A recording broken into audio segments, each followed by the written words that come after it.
Hey there, cats and kitties. I am the Blues Man, Johnny Blues, and with this particular video, I'll be discussing my thoughts on episode 7 of the anime series Coppelion. And we're pretty much picking up right where we left off in the middle of this precarious cliffhanger that saw Ibarra effectively almost taken out. You know, that first division guy, the megalomaniacal guy with the melted face, the skull face, grabs her arm and tells his own tanks to fire their cannons at them. I thought he'd incinerated himself.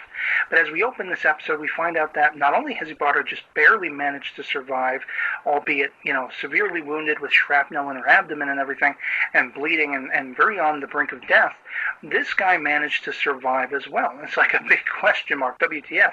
How is that possible? But in any case, you have Haruto of the cleanup crew rushing to Ibarra's side, trying to resuscitate her, get her heartbeat going again. And Aoi is very much on the brink of nervous breakdown. She doesn't want any involvement. She ends up helping a little here and there, and then she needs an added push by Haruto, who says, if you're just going to be in the way and you're not going to help, get out of here.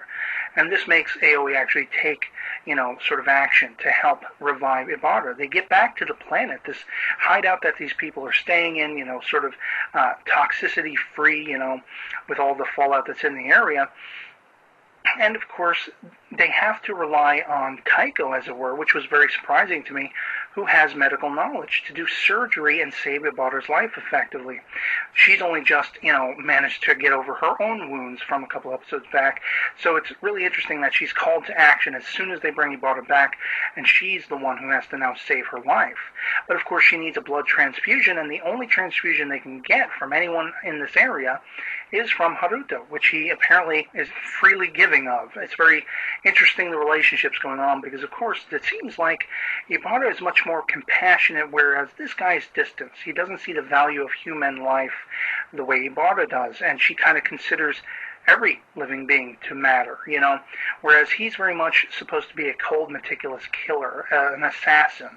So the fact that you have them contrasting and he still goes above and beyond to save her life, I found that really intriguing. Now, it's even further intriguing because they take this guy captive, this First Division head, bring him to a prison, hold him in a cell, and it's Haruto who finally gets information out of him. They're getting all these canisters together to bring it to this place called the sarcophagus, which they apparently plan to, again, megalomaniacally, explode and, infest the world with toxic fallout.